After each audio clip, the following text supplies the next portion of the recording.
Matapos ang bagyong Yolanda, nangako si Energy Secretary Carlos Petilla na pagsapit ng bisperas ng Pasko ay may kuryente na sa mga nasalantang lugar. Naibalik na kaya ang kuryente sa Tacloban City? May live report si Salima Refran. Salima!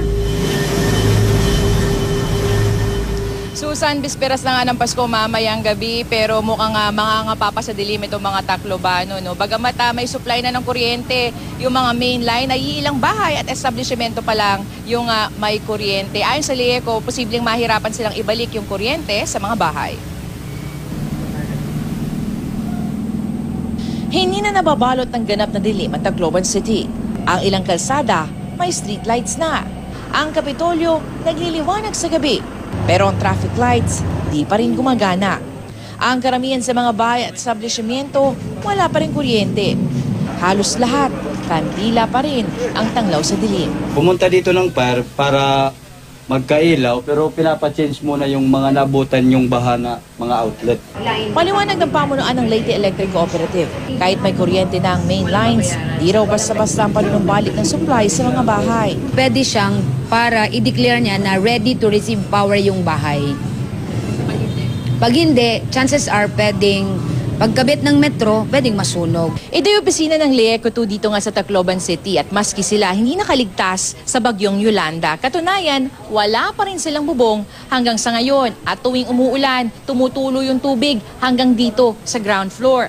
Ang kanilang ginawa, naglagay na sila itong mga temporary connections para lang magkakuryente at maserbisyuhan yung kanilang mga consumer. Sa ngayon, wala pang 1% ng kanilang total service area o 727 pa lang sa mahigit 57,000 na consumers ng LIECO2 ang nabibigyan nila ng kuryente. Sa lagi ng pinsala, pahirapan ang pagre-rewire ng mga daluyan ng kuryente na pinasok ng tubig. Aabutin pa raw ito ng ilang buwan at depende sa may-ari ng bahay o establishmento.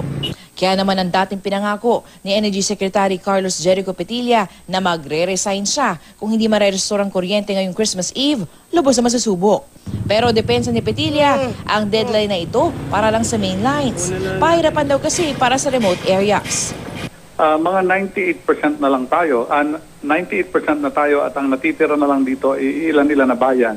Isa na dyan ang munisipyo ng Pilar sa Camotes Island, tsaka yung ilang mga bayan na nandyan sa Eastern Samar tsaka Western Samar. We are on track, bagamat meron pa rin nagdududa na iba na talagang hindi makakamit ito, pero I am assuring everybody that we will because I made that commitment.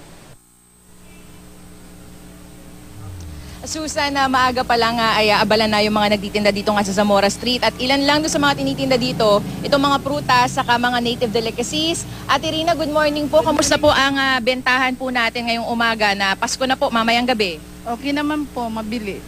Mabili pa rin? Mabili. Oo, bakit po? Kasi po, kailangan ng mga tao kasi magpapasko na.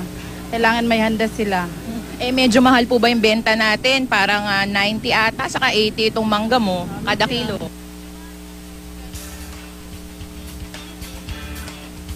Meron ka rin tindang mga native delicacies dito? Ano yan?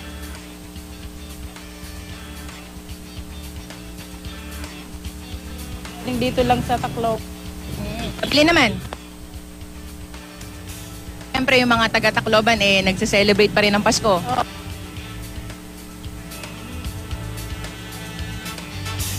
Aming salamat, Ate Rina. No, bukod dito sa mga prutas, marami ka pang pwedeng mabili dito sa kahabaan nga ng Zamora Street. Medyo maraming tao dito ngayon, no, at talagang matraffic.